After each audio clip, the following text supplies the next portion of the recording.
Hi, everybody. How you doing? That was mildly enthusiastic. We look for greater enthusiasm. How's everyone doing tonight? There we go.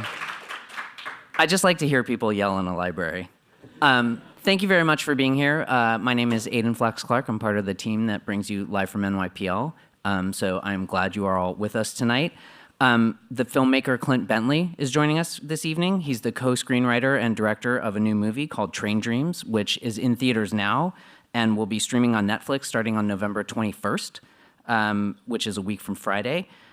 Train Dreams is adapted from a novella written by the great American writer Denis Johnson, who's the author of Jesus' Son and Tree of Smoke and many other works of fiction, poetry, drama, and nonfiction. How many people have read Train Dreams? Okay, I'm just counting because I'm going to come give all of you a test afterward. And for those of you who haven't read it, don't worry. One of my hard-hitting first questions for Clint will be, what is Train Dreams about? So you will know. Tonight we're going to look at a few clips from the film, and I'm going to ask Clint about the process of adapting Johnson's work from the page to the screen, and of course about the making of the film, which, by the way, has a 97% on Rotten Tomatoes, is getting reviews saying that it's the performance of Joel Edgerton's career, and is almost unbearably beautiful. So, you know, it's fine. It's a fine movie. Yeah, it's amazing, right?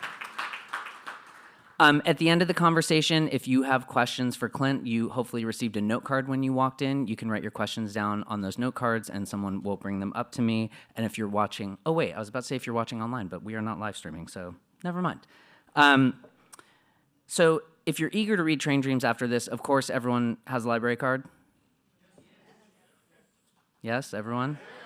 All right. I will come find you if you don't. Oh.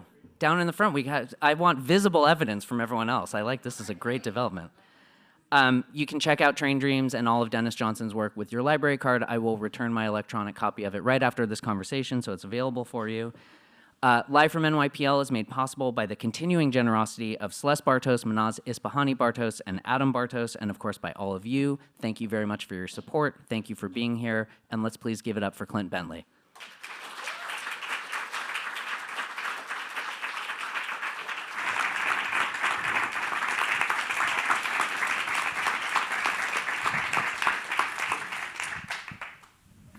Hi.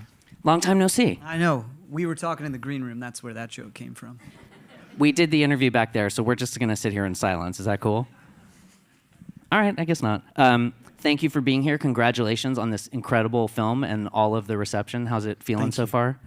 It's lovely. I won't pretend that it's not. You work very hard on a film. You spend years on it, and you don't know how. You do your best, you know, and make it as good as you can for people, and then you don't know how it'll be received, so it's nice. Thank you all for being here. Really, thank you for coming out tonight. Yes. And how many raised their hand had read the book so that okay, all right. We'll get to That's not a problem. I just wanted to know how much to like. I don't want to be telling you a lot about something you already know. No, I think it looked 50-50. So, okay.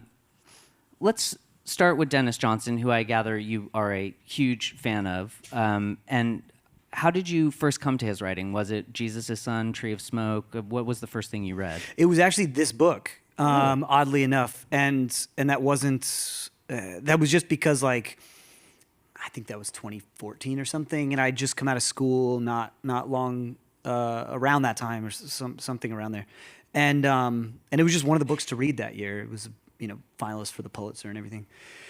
And I just read it. It was slim. I was on the road. I was kind of bumming around, and I read it that year. It was something I could put in a backpack, and I fell in love with it. And now I realize, now that I've read it again, being older, I only understood half of it emotionally, being younger at the time. But it really just got inside of me, and started this love for Denis Johnson's writing. And then I went on to Jesus' Son and his nonfiction and his short story, all this stuff.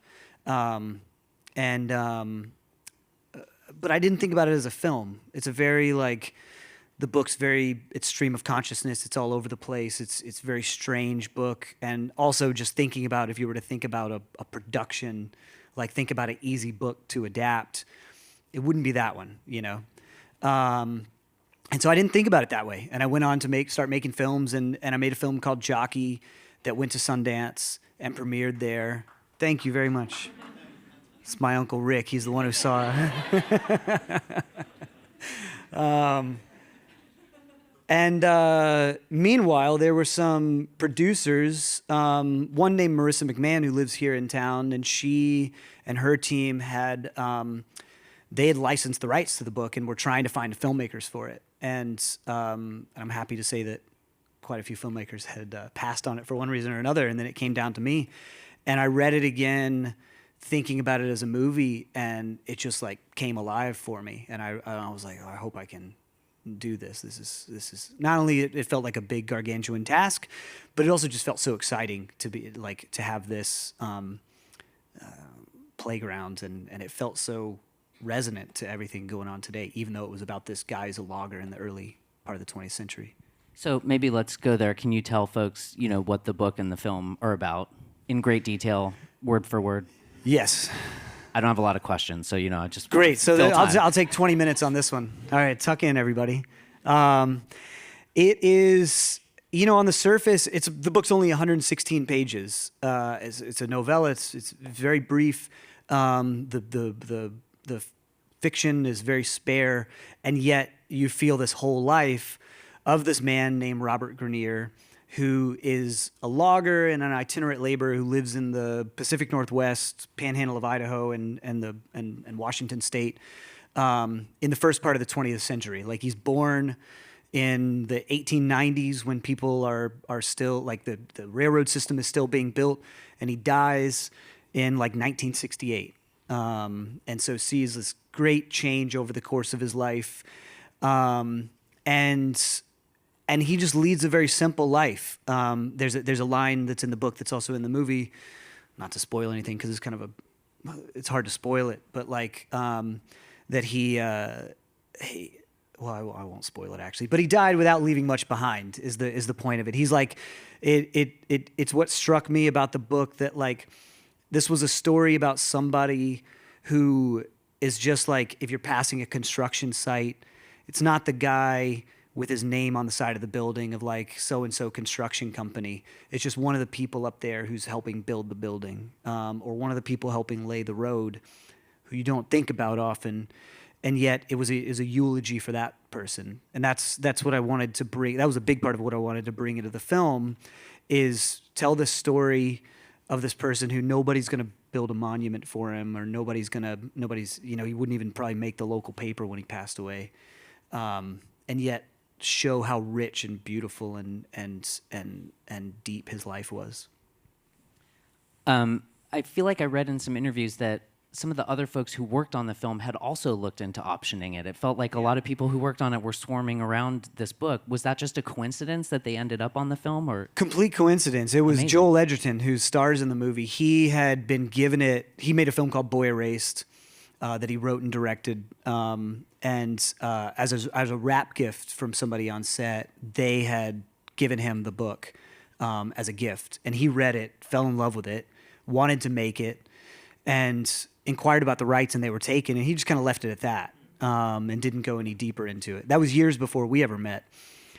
And then when we came back around to him and offered him the part, and I wrote him this letter, then he was like, how is this possible? But the film,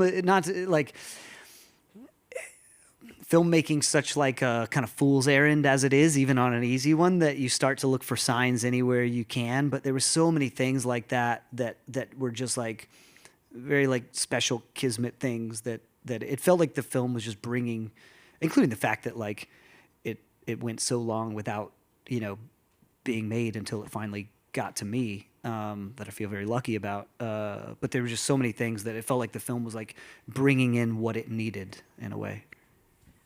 He's also perfect and incredible in that movie. I mean, Joel's pretty good. Yeah, he's a decent actor. Yeah.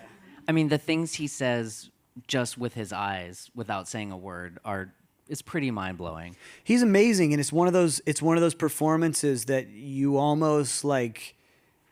He's doing this intense physical work and playing this gamut of a character where you believe him that he's chopping down a tree. You also believe him that he's tender enough to burp a baby.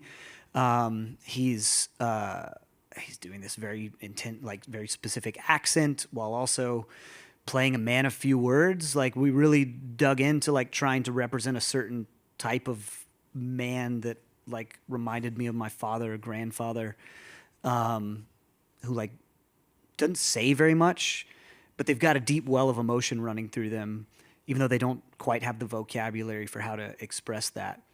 And yeah, what he ends up doing is like not like, I think it's so subtle and beautiful, and it's really difficult to do that without being flashy and without being a big performance. By the end, your heart is broken by him, and you laugh when he laughs, and you just want, I don't know, I could go on about how great Joel is. Well, I want to show a clip of the film in a second so we can see a little bit of how great he is. But first, I had read that when you wrote the first draft of this, you and your writing partner, Greg Kwedar, went to Bonners Ferry, Idaho, which is roughly where Grainier lives, and I guess where Denis Johnson lived around the time he wrote it. So what drove you to actually go to the place, and what did you get out of that experience? Yeah, we were both, before we met, and then in our early days as filmmakers, like we were had a documentary filmmaking background, and that kind of led into the types of films that we started making, which was like trying to find ways to, I don't know, bring the real world into it, and research was always a big part of that. And then you start making this film that's based on a book, and it's hard, and the author, Denis Johnson, had already passed away. And so it's hard to find ways to do that research. We were reading a lot of old logging books and things like that, and looking at old photographs. But like, one part of it was just going there to see what was there, you know, and getting a sense for the world that Denis had been writing about and was inspired by. If I was going to make a film, I didn't want to just be pulling everything secondhand, and wanted to see what I would find there, you know, and what we would find there in the script, or for the script. And it was beautiful. There's a lot of like little things across it. You know, we went there to, yes, where Denis Johnson lived, and stayed in a cabin on the same river, and went to Bonners Ferry, and, you know, just saw the world. I think a big part of it was just the natural world, and seeing this, like, we had a naturalist take us around for a day out there and just show us, like, you know, how the land had been scraped apart by glaciation, and how it had been influenced in, you know, thinking about in deep time, back in the Ice Age and before, and that ends up, you know, coming into the film, and and how the characters are thinking about their lives, even though they can't quite put words around it. There are little images. I remember being there, and the Kootenai tribe there they're reintroducing sturgeon into the river systems there. And they've got these fisheries where they're like these nurseries where they're growing them and reintroducing them, and there's a little museum there in Bonners Ferry that has all these photographs from the 20s and 30s where they're posing with these like 9 and 10 foot sturgeons that they've pulled out of the rivers, and they just look like they pulled out a dinosaur out of the water, you know. And there's tons of them. It's not like 1 or 2 photos.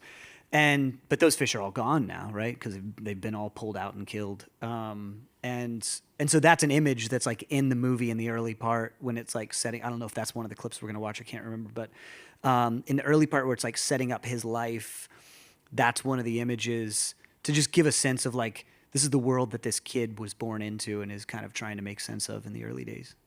Well, that is a perfect segue, because we are going to watch the opening of the film. Nice. And I think Almost is like that where the dinosaur sturgeon is? That's where the dinosaur. All right, so let's check out that clip, and then we'll talk about it a little bit afterward.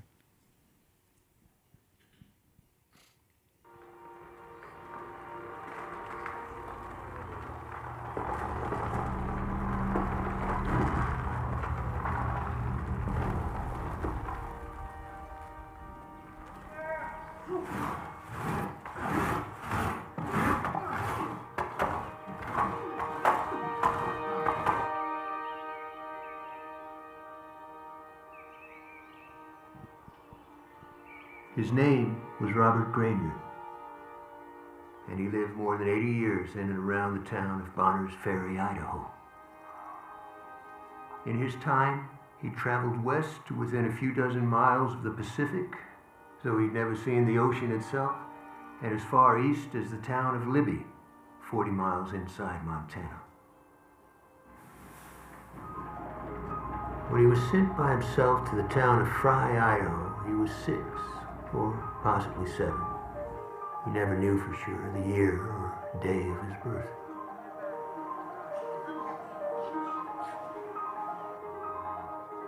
How he had lost his original parents, nobody ever told him. One of his earliest memories was that of observing the mass deportation of 100 or more Chinese families from the town. Grainier was baffled by the casualness of the violence. Come on up here. Please, young fella. I've been cut behind the knee by this fella they call Big Ear Al. And I have to say, I know he's killed me. There were other memories that he pushed from his mind any time they arose. He quit attending school in his early teens, and the next 2 decades passed without much direction or purpose. He felt that nothing much attracted his interest, until, that is, he met Gladys Olding.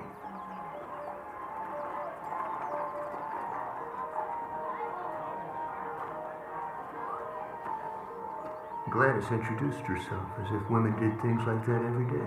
Hello. And maybe they did. Hello. I haven't seen you here before. Oh, no, I've never, First time? My cousin, yeah, brought me. Well, his wife is very much. I'm Robert. I'm Gladys. Nice to meet you. Nice to meet you.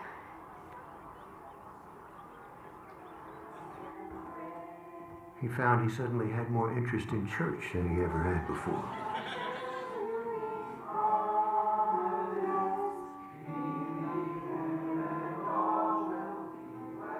Not 3 months later, they were inseparable. Right now, I can just about understand everything there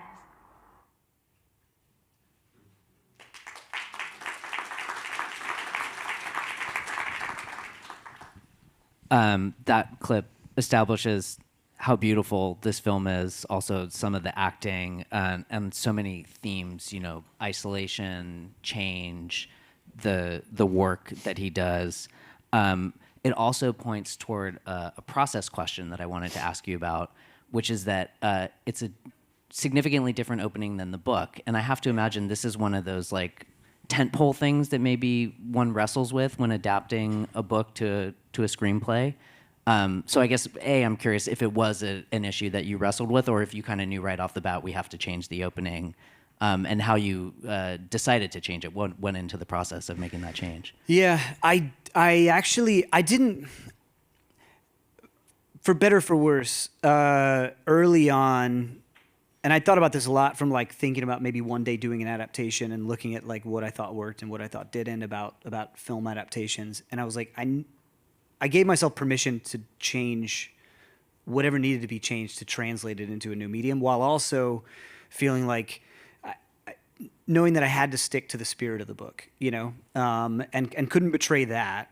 But then the rest was kind of like, it was like a jumping off point to translate the book, like translating it into a new medium and talking about things that in some ways that I felt that I wanted to discuss, that I found from, you know, pulling from the book or like adding on to it, you know.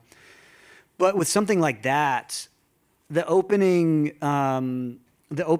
was never the opening of the book, only because the way he gets into the book, it just works so well for that, you know. But I knew that it wouldn't work.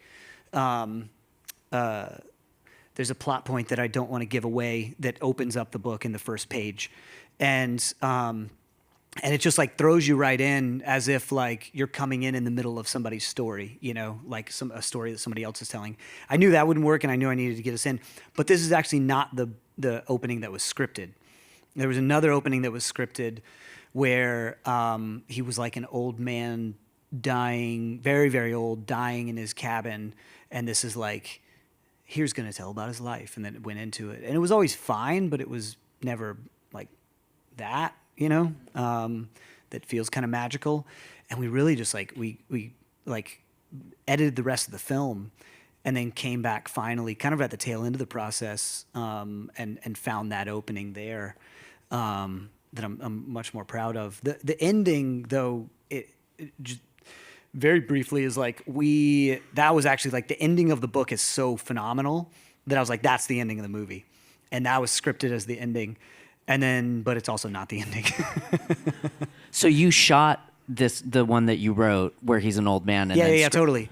Wow. And it's great. It's like there was this great, like, this man did a great job acting like he was dying, and we had butterflies in the room and all of that. Like, I really loved it. But it was funny because like I like to screen movies a lot for like groups of friends, groups of people who don't know anything about it, just like along the edit and see what's working, what's not, because you can lose perspective as a director pretty quickly once you've seen it 52 times.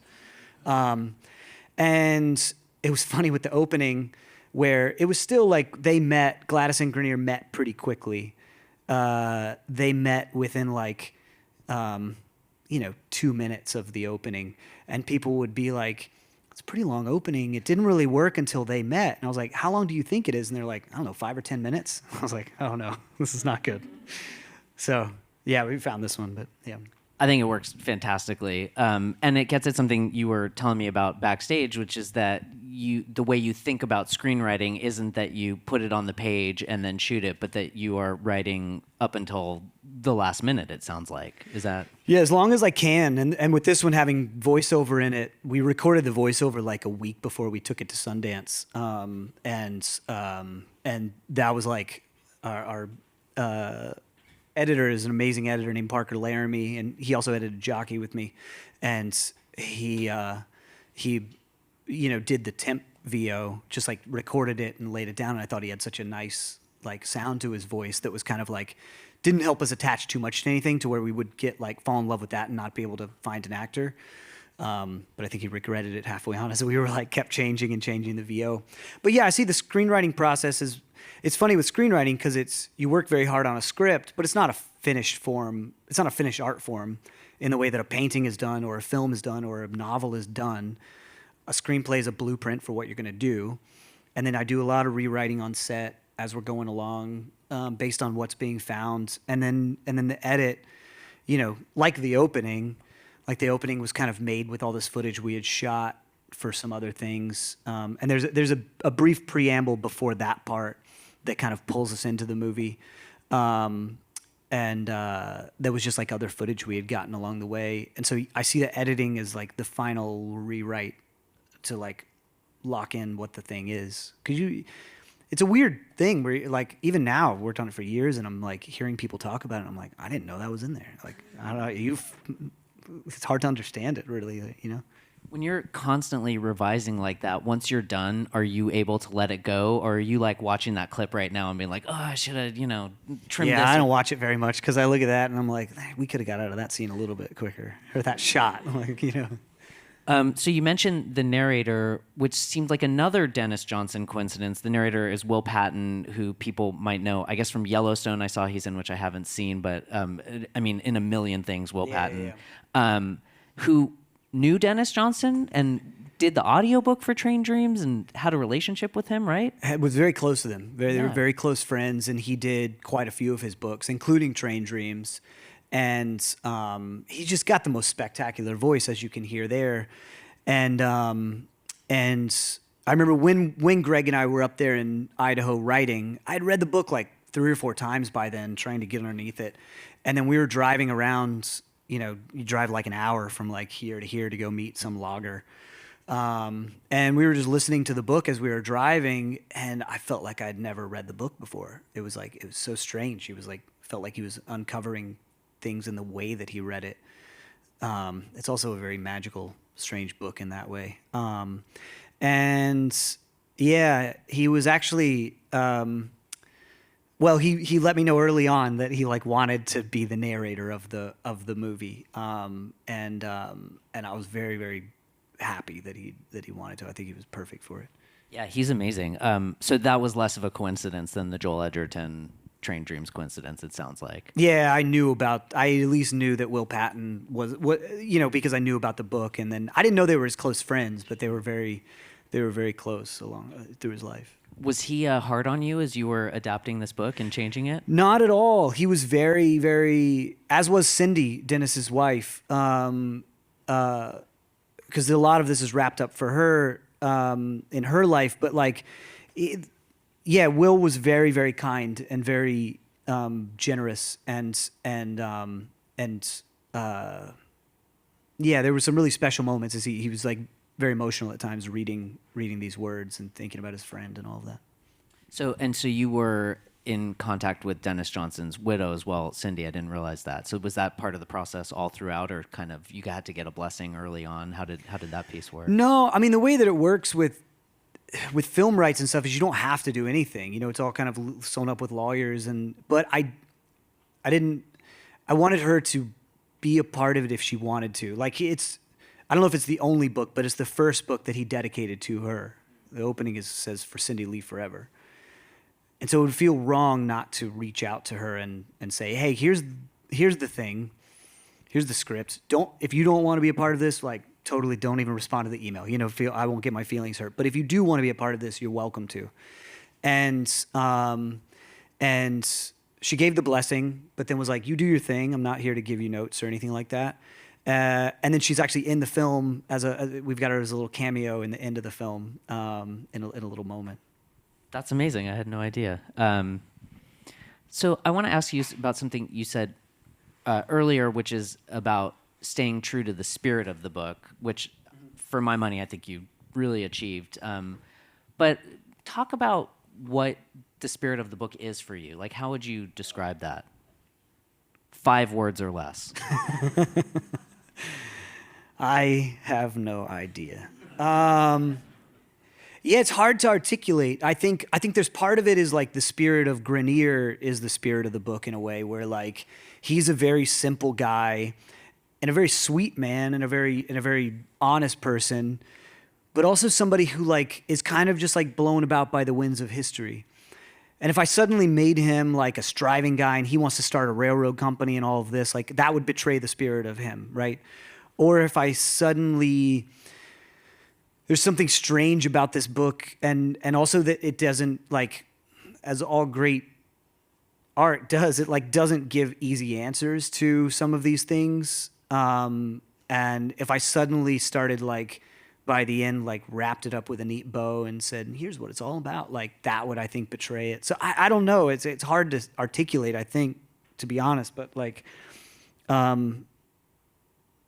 yeah, I don't know. Well, I mean, it sounds so staying true to the character and the themes that you see in the reading, and yeah, and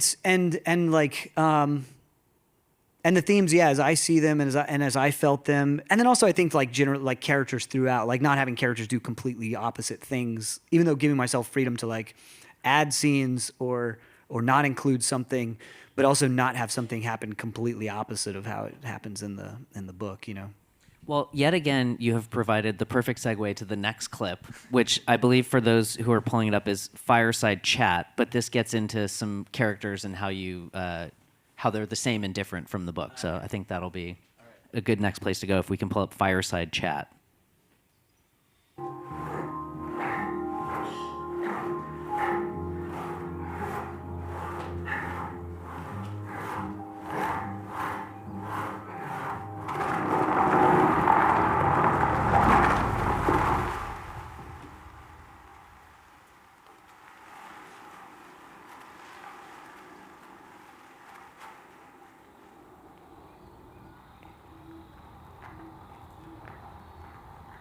Y'all going on to another job or quitting for the season?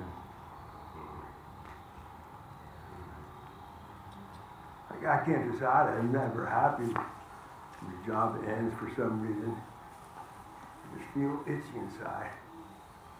That's because it's rough work, gentlemen. Not just on the body, but on the soul. We just cut down trees that have been here for 500 years. Upsets a man's soul whether you recognize it or not. I'll have $200 in my pocket tomorrow morning. Don't bother my soul. Not one damn bit. That's because you Minnesota fellas don't know nothing about history. These trees are really that old. Some's older even. This world is intricately stitched together, boys. Every thread we pull, we know not how it affects the design of things. We're but children on this earth, pulling bolts out of a Ferris wheel, thinking ourselves to be gods. That's bullshit. I've been to Washington too.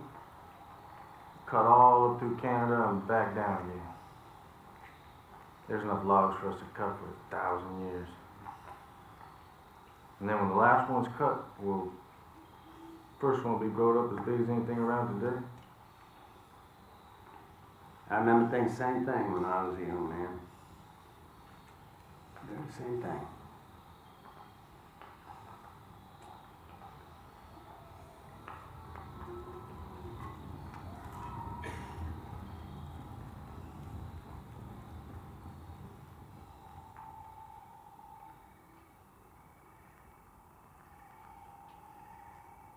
You moving along, Robert? Packing up for home. I'm packing it up, going home. I miss my wife, my little one. What's her name, your missus? Gladys. Welsh. That's a highborn name. That makes sense. If you knew her. Those old names have power. Ones that have them are blessed. You got family somewhere? My family is everywhere there's a smiling face. Never been somewhere I didn't have some family there. Except for Kansas.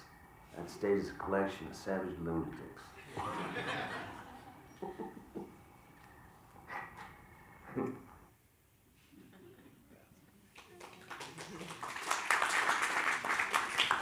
No offense to anyone from Kansas.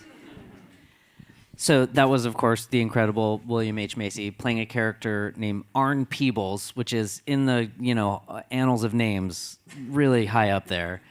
And he is in the book, but you create this whole fleshed out, deeper person who I love, and I love his interpretation of him. And in the book, Arn is, like here is someone Grainier works with. He's an old timer. He's kind of at the end of his working life. He blasts dynamite, and sometimes it works, and sometimes it doesn't. And then he's killed by a giant branch falling on his head. And that's in like 2 pages or 3 pages. Spoiler alert. Yeah. Sorry. Forgive me. That'll be the last one, I promise. But talk about what you saw of him in the book that made you want to flesh him out to this richer character. I mean, he is just a delicious character, right? Like as you said, his name's Arn Peoples. He jumps off the page, and yeah, it is kind of wild that he's only on like 2 or 3 pages, but yet he feels like this big kind of iconic character. And he felt like somebody, not only to like, he's so good, and the few lines that he has in the book are so amazing and just jump off the page. And a lot of them before this scene are in the movie, just verbatim from the book because they're so great. But then he's just the kind of character that like you can't help yourself as a writer but expand on and like take that voice and give him more to say. He's also one of the 2 characters, really, maybe 3, but there's only a couple characters in here that it makes sense that they would speak to some more of the thematic things. And trying to get it across, like that first part of the conversation, trying to get it across in a way that doesn't feel ham-fisted as a filmmaker. Like you're like, all right, now it's time for the message, but like in a hopefully more subtle way. But Bill Macy and then the part that Kerry Condon plays later in the film are the parts where it like you have opportunity for that to kind of punctuate what you're seeing. But really, he was just a ton of fun to write every day, Yeah, I mean, the way he gets at the sort of humanity's relationship to nature and our rapacious appetite for, I mean, specifically lumber and, what we're doing to the earth, I feel like you draw that out so much more in the film, I think, than the book, which in this moment we live in, feels necessary, And I think that was one of the like springing off places that I've had some people read the book and be like, oh, I felt that in there too, and some people be like, where was that from? but it was something that I felt from like thinking about the book and reading the book. And if this guy had been born 50 years earlier in another place, he would have been a whaler, you know, like decimating this population of whales instead of trees. And I think, yeah, that feeling that Arn gets across there at the end, even though there's this young guy who like is like, we can cut forever. And sometimes you do go up there and you go up to the forests up there in Washington and Canada and all that, and you're like, how could we ever run out of trees, you know? And yet I think we all feel kind of like a lot of times Arn, where it's like, I don't know, man, something's off here, you know, like it's a bit much, you know. There's something bothersome about it. I love that line. What he say? Intricately stitched together. Yeah. It's a great way of putting it. I think that's stolen. I think that's.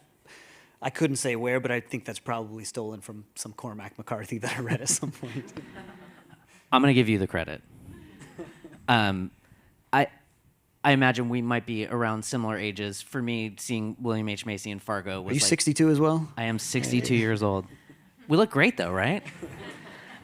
Seeing William H. Macy in Fargo was like a life-changing experience. I mean, it was similar for you. 100%. Fargo, Magnolia, like Boogie Nights, like all kind of around the same time. Like, and I just grew up watching him and being in awe of him. And then suddenly he's on set and I have to give him a note. Yeah, what was that like? Luckily, he is a sweet, generous man who like focuses on. He's there to work, and he believed in the script, and he came out like early for a week to just be with us and to talk to Joel and meet me and we workshop some scenes. He writes a song that's in the a little ditty that's in the movie, and he wanted to like say, what do you think of this song? And so I don't know, he was just so focused on the work and is such a craftsman with the work itself that it made it very easy. He was very generous, and so I never felt any nervousness I had was from myself, you know, and my history with him as an actor, not with him at all. Yeah, I have had a couple of experiences editing the work of writers who I deeply admired, who were much older than me and who I had no business telling how to write. And it can be... You feel a bit odd, yeah. Yeah, you really do. But, you know, when they're pros, they're there to hear it, you know? Yeah.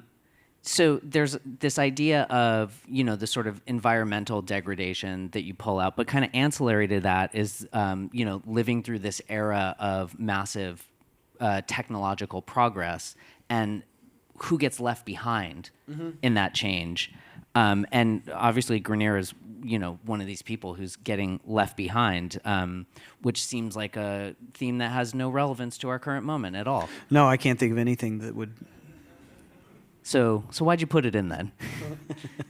Where did that grab you in the? Because it's interestingly like not something that I saw in the book, but then when I saw it in the movie, I was like, oh yeah, of course, you know. Yeah, that's interesting. I felt it in, again, like going back and reading it, thinking about a movie and thinking about like a movie that would be made today, and it struck me of like this guy who is living in this time, going from a very agrarian time in the world, and where they're cutting trees with handsaws like he is there in that clip, to then by the end of it, there's mechanized chainsaws, and you know by 1968 people are getting ready to go to the moon, and just living through this bewildering time where you're left behind and feel like a relic in your own time, like.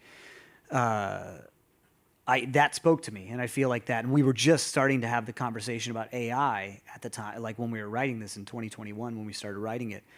And yet already it felt like I grew up. I was kind of the last, like being born when we were born, like 62 years ago. Yes, exactly. We've seen a lot. But like being born in the 80s, like being the last ones without cell phones when I was a kid, and like no internet until like high school, you know, and now like not only everything is on the internet, but we've also built this sentient force that we don't know what it is or what it can do or won't do, or, you know, it's like, I saw this graph the other day that was like these 3 scenarios for what it could do. And it was like either end scarcity, destroy humanity, or increase the GDP by 0.2%. It's like, what a spread, man. Let's find out. Let's find out. Let's roll the dice. And so it's just like felt very like, I don't know. We were talking about this before, but like sometimes when I read like Cervantes or Herodotus or somebody from like way back a long time ago who's speaking to something that we're going through now, it kind of like helps me reflect on the world. And I think all of it, I'm not alone in that, but like I think that helps us reflect on the world a bit more than like reading an article in the New Yorker or the Atlantic about it. And that felt like worth doing, is like kind of reflecting ourselves without being too on the nose with it or whatever, or like forcing it, but like reflecting our life today through it. Yeah, I mean, it's the thing we all know but forget, which is that we've always just been humans dealing with the same kinds of issues with sort of different circumstances dressing them up, you know? Yeah. So you mentioned this thing about, Grainier being a man who's being passed by the world. And yesterday I also watched Jockey, which is an incredibly beautiful and moving film. And it struck me that theme is also in that movie, and that there are kind of a few themes that cross over between these two films. That this sort of power of male friendships is something that really stuck out to me with him and Armed Peoples is a nice example, and obviously with the community of jockeys in the previous film. Also, sort of really intimate portrayals of loneliness, and as well as sort of characters who are misfits, which also really fits in with Denis Johnson, especially if you're thinking about Jesus' son. But I just wondered if any of those are things that you're conscious of, that they jumped out at you, or you're aware of, that you kind of gravitate towards in some way? No. I wish I don't know. Yeah, it's one of those things where like I hear all of that and it makes sense, but it's probably more for like my therapist to have to deal with than like no, it's not things that I'm like consciously doing. I think it's one of those things like Agnes Varda has this quote about like, it's like asking an apple tree why they make apples, you know? It's like, I don't know. These stories attract me or I feel compelled to put out there. I don't quite know why, but I'm sure those you're right. I'm sorry. I wish I had something more. No, to be fair, you're not the first person who's told me on stage that I'm asking them questions their therapist should be asking them. So I think I need to talk to my therapist and figure out what that is all about. We have another clip that we're going to show in a second. And if hopefully you've seen some folks coming by asking for your questions. If you have any, send them their way, and they'll come up to me in a second. So we'll do that after the clip. But I had one library-specific thing I wanted to ask you about, which is that I read an interview with your DP who said that you used Dorothea Lange photos as inspiration for the look of the film. And people may not know, but we have, I believe, an entire copy of the Farm Security Administration photograph collection here, which was actually given to the library before it made its way to DC by the guy who ran the Farm Security Administration photography division, because he was afraid that they weren't going to keep them in DC. So we have, thousands of Dorothea Lange photos. And so I went in our digital collections to look for photos of Idaho and Washington and found all these things, photos of migrant laborers and sawmills, abandoned train tracks. So I thought we could look at a few of them, and maybe you could tell me, when you guys, I'm sure you didn't see these exact photos, but when you looked at the Dorothea Lange photos, what did you see in them that kind of, influenced you? And I'll cycle through them as This is a nice pop quiz. Yeah. Location, year. Got it. Trees. See that? Perfect.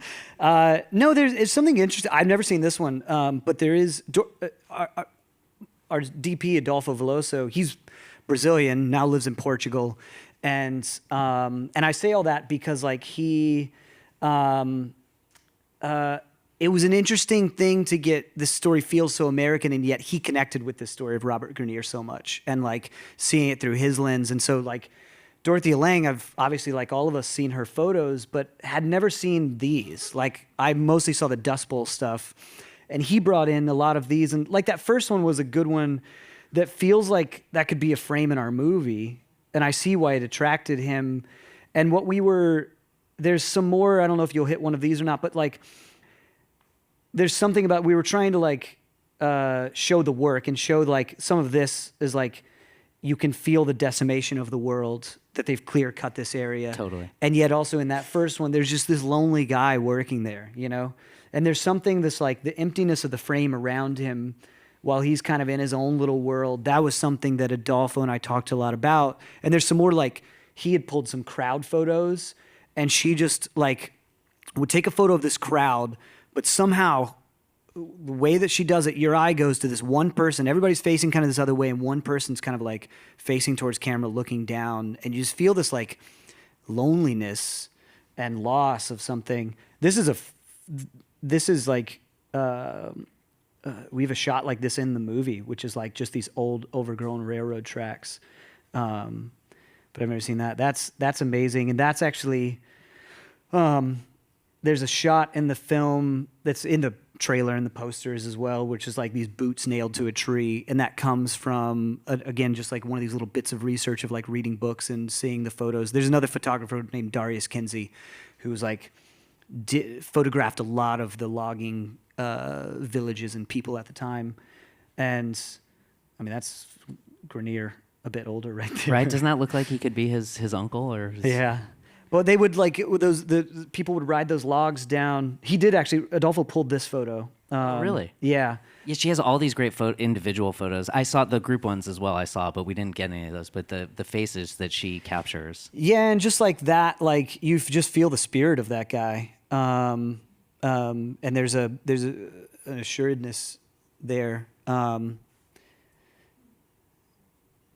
also just as the last couple. This reminded me of Gladys and her daughter in the cabin. Actually, our production designer, Alex Schaller, pulled this one.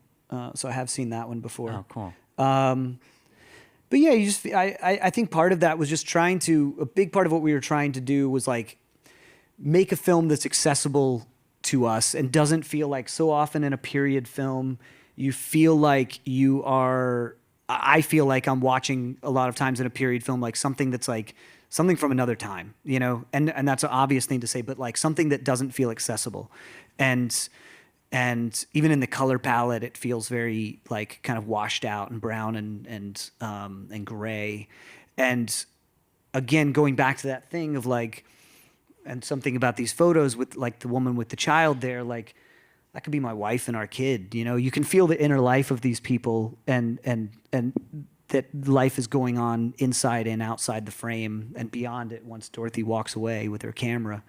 And we really wanted to like make it feel accessible and make it feel like you could connect with it as an audience member. Well, I will say when you're in their cabin, you feel like there are people living in a cabin, not like on a, Frontierland set at Disneyland, Good, thank you. So we'll do audience questions in a couple minutes, but let's look at the last clip if you'd like, because it gets at one other very big theme in this film that we haven't touched on. Okay. And is the beginning of the book and the end of our clips. Okay. Yeah. All right, boys, it's right over here. A young boy working on that beam. Go on, get him. Bring him on up here. Hey, what do you do? Come on up. Come on up.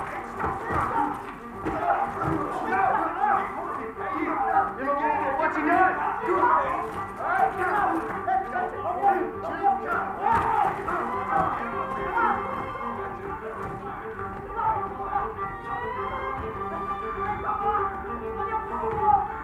What do you actually do?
show in this old river valley who's boss. You helped save Spokane International 11 miles it used to take to get around this gorge.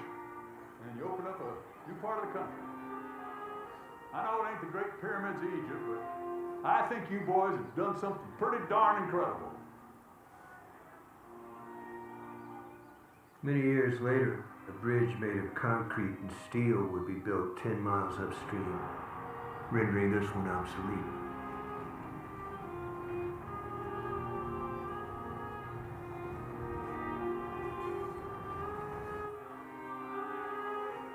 Now, let's see if she holds.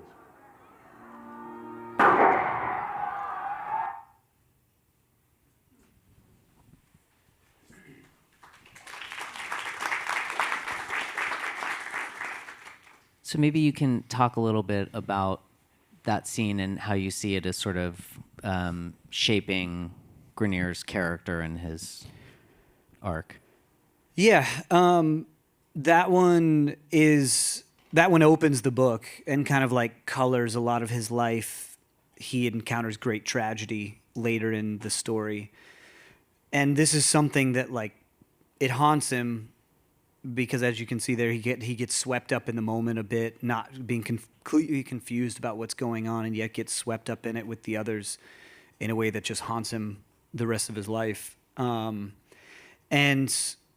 also mirrors back to what we saw in, I think, the first clip that we watched, where he was a boy watching these Chinese families being, forcibly ejected from this town. And it was another thing that felt like, even starting this back in 2021, it wasn't as like ramped up as it is now. But looking at the treatment of Chinese immigrants in that part of the country who were used as underpaid labor to build these railroad systems, built towns and had communities, and then once the railroad was done, a lot of these towns, these little communities would be rounded up, put on the very train on the tracks that they'd built, and sent off somewhere. And then the racial violence that's there. Again, just felt like one of those things in reading it that felt unfortunately very resonant to today. And I don't think you have to look far in your news feed or in your newspaper to find that, right? Again,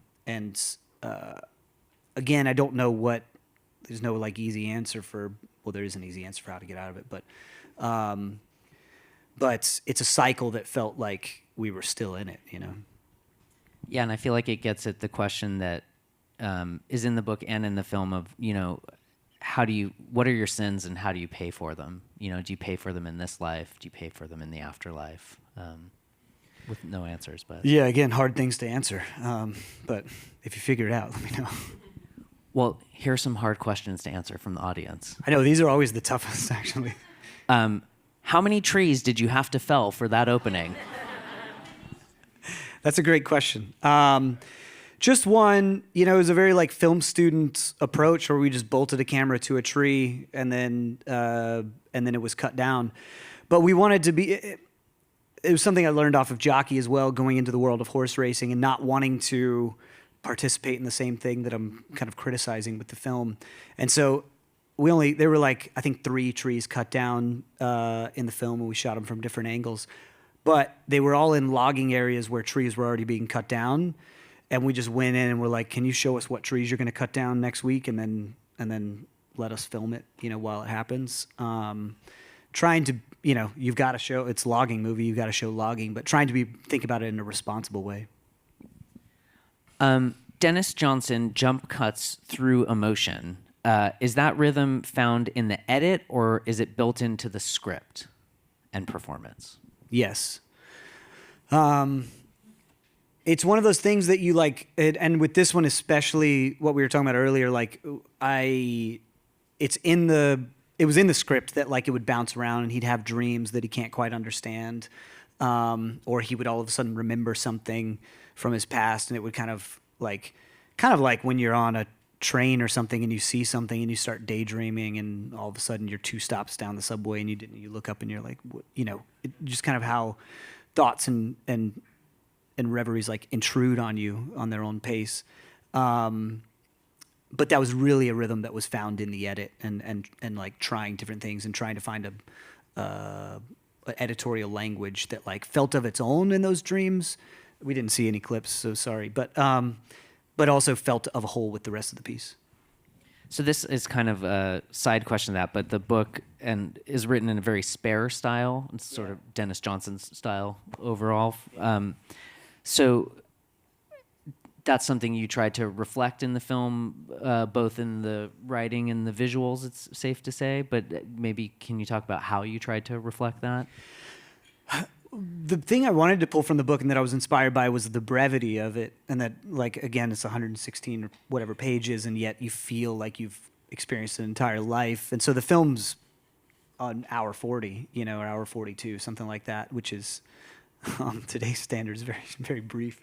But I wanted to like keep it not too short, not so short that you couldn't settle into moments, but like brief enough that it would hopefully have the same feeling that when you read the book, where you could read it in a couple hours in an afternoon, and yet you're kind of bowled over by it, and you feel like you've experienced this.